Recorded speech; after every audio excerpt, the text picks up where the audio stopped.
You know, I can remember one time I went to the zoo. I think it was 100 degrees outside, smoking hot.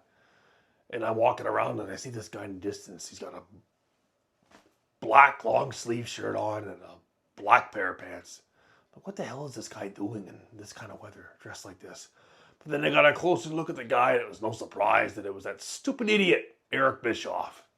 Never had a clue what he was doing. You know, I'd go in there all the time.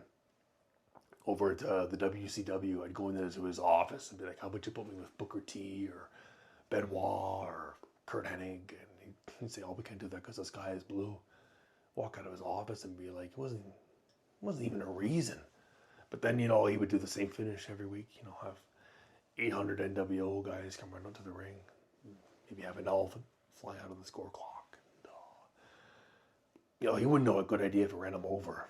And, you know, that I'm walking around the zoo there, and you know what? Every time I see the gorilla exhibit, I think, you know what? That's where Bill Goldberg should be. You know, Bill Goldberg should have been in there instead of in the ring with me.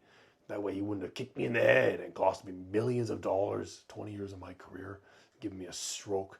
I can remember Kurt Hennig. He would tell me every night how hurt he was from taking all those spears from Bill Goldberg. Bill Goldberg was the shits. It's the shits. I can't take it.